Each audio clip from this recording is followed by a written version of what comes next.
Hey guys, it's Haley and welcome to another bookish video.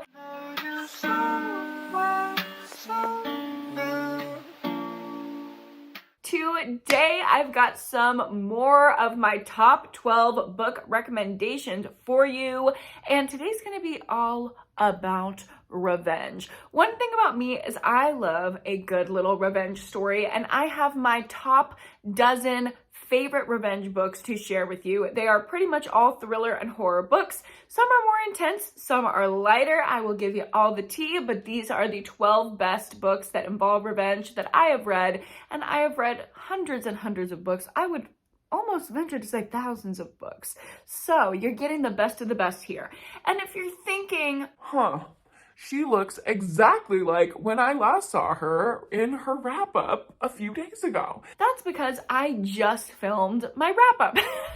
I am pre-filming a bunch of videos because I'm going to be out of town as you're watching this. So hi, I will be back to my regularly scheduled programming when I'm home, but I pre-filmed a ton of recommendation videos for you guys to watch in the meantime. If you are new to my top 12 recommendation series, basically in these videos, I take a subgenre or a trope for thrillers and horror books, and I just zero in on it, and all of the recommendations are themed around that thing. I have an entire playlist with different tropes, different subgenres, different little things. Like I've done slashers, I've done a good for her story. I have done so many of these videos. So if you want more or you want a different trope, I will link that up above and down below. But today we are only talking about revenge. Something about a good revenge story where you can root for the person and get the cathartic release of seeing them get the revenge. I absolutely love it. So let's go ahead and dive in. We're gonna start with horror, and I'll kind of be switching back and forth between horror and thrillers, but I think the first book I'm gonna start out with is Only the Stains Remain by Ross Jeffries. Now this one's pretty intense. We're starting out with one that I would say borders on extreme horror. I don't know if I would categorize this as extreme horror, but it definitely borders there. It is pretty intense, gore and violence wise, but also emotionally. We are following this guy as he goes back to get revenge on the people who tormented him and his brother and caused a lot of their childhood trauma. So we hear about the trauma that was caused to them, and then we also are seeing the violence that's enacted as revenge. And this, when I talk about catharsis in these type of revenge stories, this is what I mean. Like, a part of me was broken by this book, but a part of me was also healed by this book, seeing the full circle kind of thing complete and happen. It was so emotional, super heavy, so please look at trigger warnings before you get into this. But if you're looking for a horror book that isn't just like gore, that actually has a lot of depth and emotion to it, this is definitely that. So I want to recommend it with a little bit of a caveat. Make sure you look up those trigger warnings, but if that's what you're looking for, if you're looking for something intense and you can handle that, I highly recommend Only the Stains Remain. On a little bit of a lighter note, let's talk about some YA. I want to recommend The Weight of Blood by Tiffany D. Jackson. This was one of my favorite books that I read last year. It was so phenomenal, and if you don't know about The Weight of Blood, this is actually a Carrie retelling. Carrie, for me, is one of the best original revenge stories about this tormented girl who finally everything builds up and comes to a head at the prom where she gets her revenge, and she literally just has this massacre for all the people who ever treated her badly. And that is the same exact concept in The Weight of Blood, but there is a modernization to it. There is an extra layer. I absolutely love the way that Tiffany D. Jackson does her commentary, especially about colorism. So our main Carrie White kind of character in The Weight of Blood is a mixed girl, but she is white passing. People don't know that she's black until one day her hair curls up in the rain, even though she straightens it every single day. And when people find out about this, I mean, it is just ruthless. The bullying, the racism, the things that are said about her, It is heart-wrenching to read about it, but we are so aligned with Maddie, our main character, from that moment on. We have such a deep understanding of her character, and we are just waiting. The tension and suspense building is so masterful. We are waiting for that moment at the prom when she goes crazy and gets her revenge, and it did not disappoint. I feel like this took the original and just expanded upon it, brought it into 2022 when it was published, and it's seriously one of my favorite YA books of all time. Even though it's branded as YA, and I think it's okay for younger readers, adults will definitely enjoy this, especially if you love that classic Carrie revenge story. Switching back into something a little bit more intense, let's talk about The Clown Hunt by Judith Sonnet. This one is extreme. Okay, this is probably one of the most extreme books that I've read, but definitely the most extreme book on this list. And I don't know if y'all remember the whole like clown craze of like, what was that, 2016, 2017, when there were randomly like actual real life killer clowns walking around? Yeah, well, the clown community is being under attack, basically. This is such a weird concept, but I love it so much. So all of these lay people, non-clown, just like you and me, unless you're a clown, but all of these just like members of society are like, hey, remember when the clowns like went crazy on us in 2017? Let's get them back and get our revenge on the clowns for like being like that. So they go around just picking up any old clown they can find. Birthday party clowns, clowns at the carnival, rodeo clowns, like the man dressed up as the clown at the Ronald McDonald, like any old clown they can find. This cultish, weird, fucked up, crazy group of people is just like, let's get our revenge and like have fun murdering these clowns to get to get our revenge. It's such a wild concept. It is so just like campy and weird and fun in a way, because it is a slasher. At its heart, it is a slasher, but it's based on that like funny, almost like darkly funny revenge trope of like how people can get things so backwards in their mind and focus on just one trait about a person, thinking that they're getting revenge on the thing that hurt them, when really it's this whole separate other group of people. The commentary is commentarying, but also beyond that, the horror is absolutely masterful. If you like gore, you're going to love this book. It is some of the most descriptive and disgusting gore I've ever read. It is absolutely just like gross, and the imagery is terrifying. But if you're looking for effective horror to really get your heart pumping and you like kind of a campy revenge story, this one's for you. Now let's talk about an old reliable favorite of mine, and that is They Never Learn by Lane Fargo. This is possibly my favorite revenge story ever written. It is almost a perfect book for me. Like, this book is me. I feel emotionally connected to this book.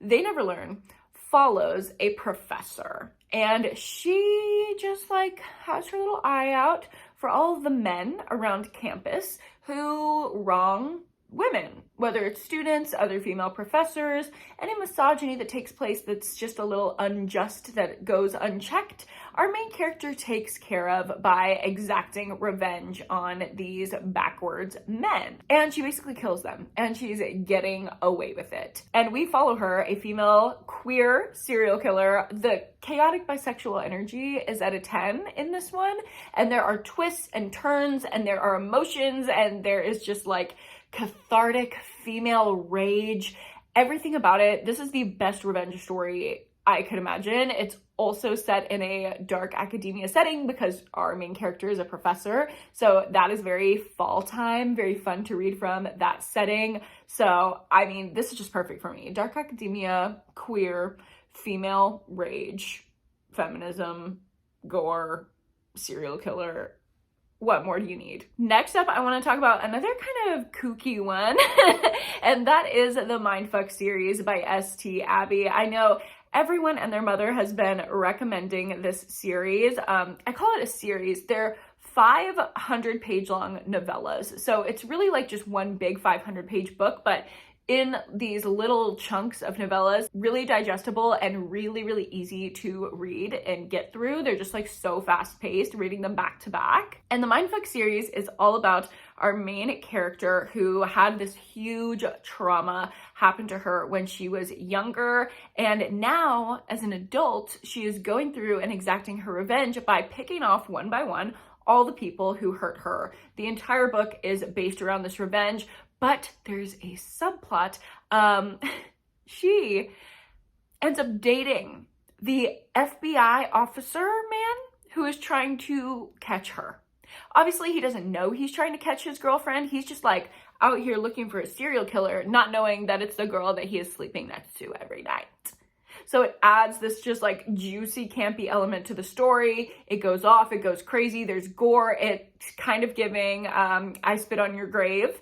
If you like that kind of like dark horror movie, I do, then you will love the Mindfuck series. Going back to dark academia, let's talk about For Your Own Good by Samantha Downing. We're following another serial killer POV in this book and another professor POV in this book. In this book, we're following Teddy, who is this teacher of the year, like amazing teacher at this elite private school, but he has had it with these snotty, entitled kids at his school and all of the entitled parents that go along with them. So he starts to exact his revenge. All this resentment just bubbles up and he starts to take people out. And then things get a little bit out of control and he has to take more people out. And it's like he's constantly course correcting this original piece of revenge that went awry. It is such a fun perspective to follow because his logic is so warped, and just trying to follow it is such a psychological masterpiece, in my opinion. This is so well written. It's kind of giving a little bit of that Joe Goldberg-esque characterization, and it's so fun to read. It's twisty, it's turny, it's dark academia, and it definitely has the revenge at the forefront of the story. And when it's revenge against people like I can really get behind, like snotty, bratty, entitled prep school kids, it's just very cathartic for me. Next up, let's talk about Confessions by Kanae Minato. Oh my god, this book had me shaken on the first chapter. Here's the thing about this book. The chapters are really, really long. Like, I'm talking 60 pages, 100 pages long chapters at some points, but there are only a few of them. I think there's only like 6 chapters in the whole book. And at the end of each chapter, a massive earth-shattering twist hits. So it's like every chapter is like a separate little story that just expands and expands and expands, and there's more twists on top of more twists on top of more twists. But the entire book hinges upon this first chapter where this teacher is giving her like resignation speech, basically. Her daughter died at the school during the school year, and she is making the speech to her students saying like, bye, I'm leaving, the grief is just too much. And also, by the way, I know that some of y'all out there in the audience that I'm talking to right now are the reason that my daughter died. So anyway, mic drop. And the whole story follows how she gets her revenge for these little bratty kids, yet again, having actions that led to her daughter's death. When I tell you the twist at the end of the first chapter had me with my jaw on the floor, I'm not kidding. I read this book via audio in an airport and I like dissociated. I was not present in the airport. I was so sucked into this book, and it made waiting for my flight that got delayed like 80 times so easy because it was so fast paced, so interesting. I was obsessed with the like grimy, almost like seedy, morally gray nature of these characters. And I love morally gray characters. I love talking about like morally gray things and just like exploring the limits of that psychologically. So if you like that, you will love Confessions. Next, let's talk about a new favorite of mine, and that is The Perfect Ruin by Shanora Williams. I know I have been talking about this one so much. I've been shoving it down your throats, but it's for good reason, because this is probably my favorite domestic thriller I've ever read. If you like rich people drama, if you like bougie women stabbing each other in the back, you're gonna love this one. We start out following this main character who we know had something really earth-shattering and traumatic happened to her years and years ago, but the case of what happened never released the name of the person who caused this accident.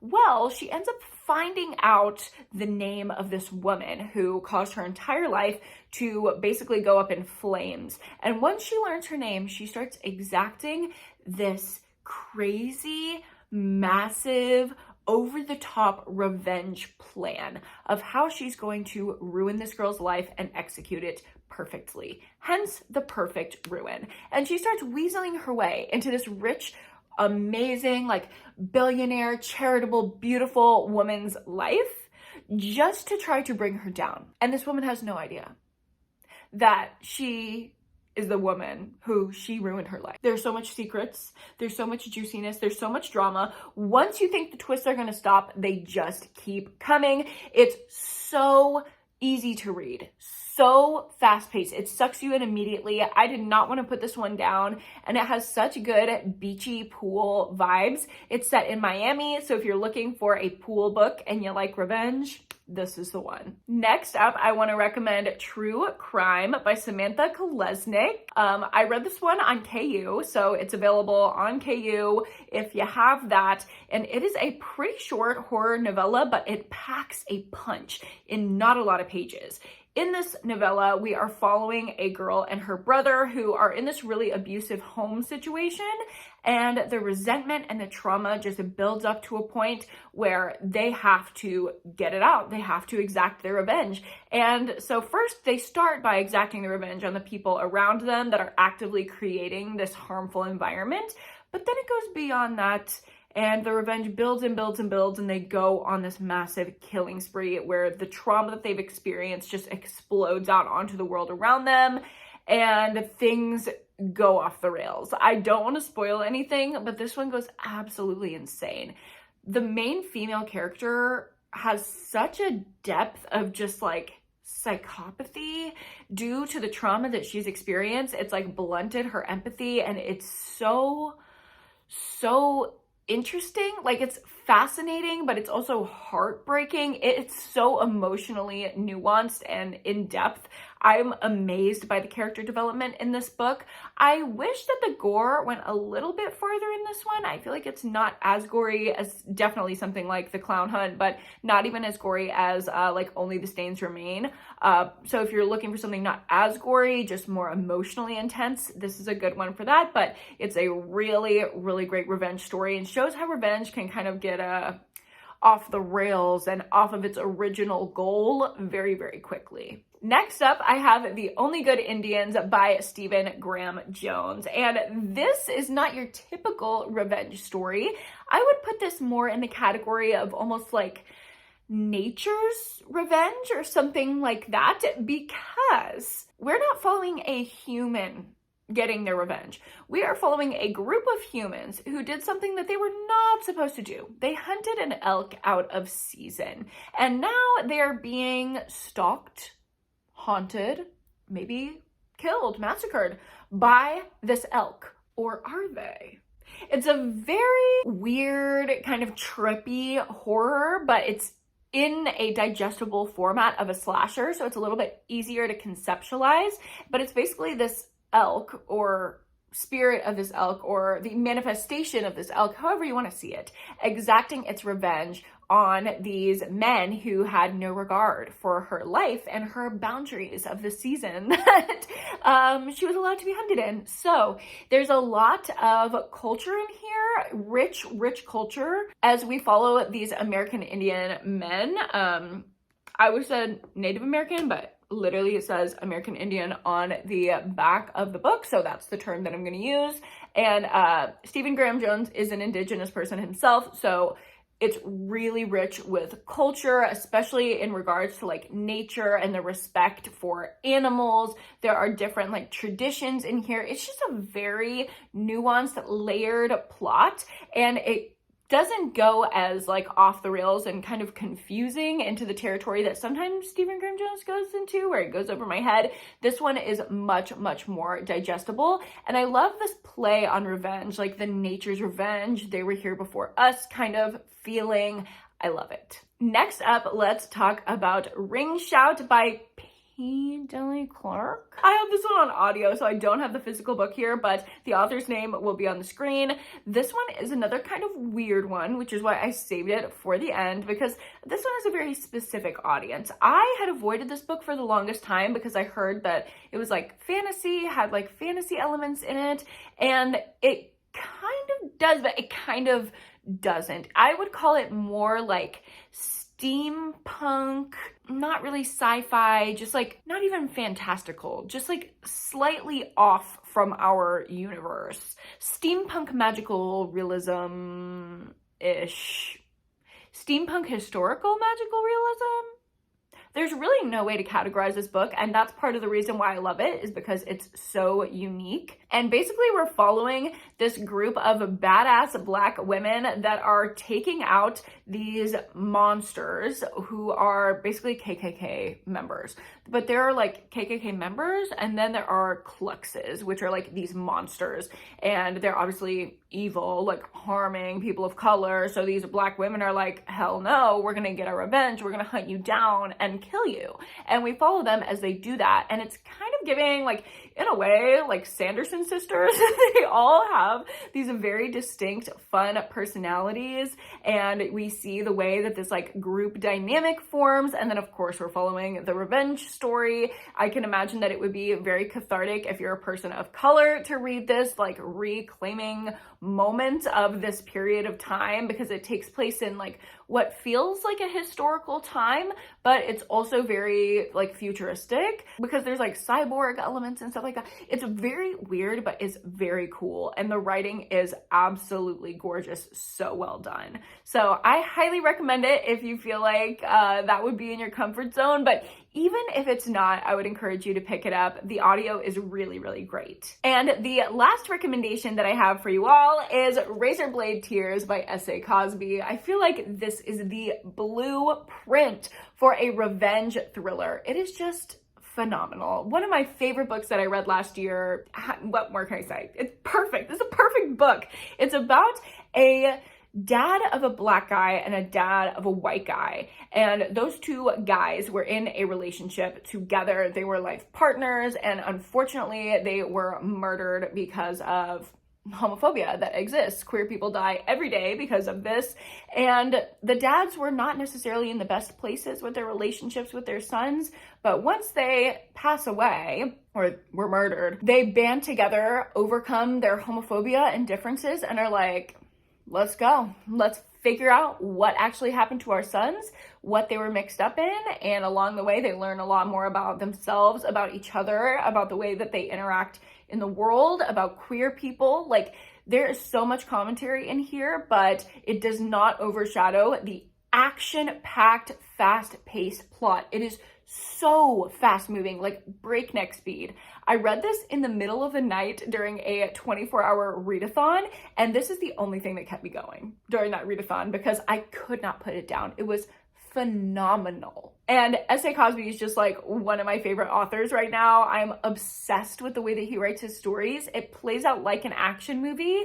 If you have a man in your life, if you're a bookish girly who has a man in your life who doesn't read, I feel like this is one that he could actually enjoy. And of course, the whole thing is based around that's like original revenge that just is so strong and so emotional that it drives these two very different, very closed-minded men together. So that's just powerful on its own. Like, the concept itself is just so powerful, but then you take the book and the action and the emotion, and it's perfect. The quintessential revenge story. All right, guys, those are my top 12 revenge, horror, and thriller books. I hope you enjoyed this video and you got a couple good recommendations from me. If you did enjoy it, go ahead and give me a like and subscribe to my channel if you haven't already. Don't forget to go to therapy and read a book this week, and I will see you in my next one. Bye!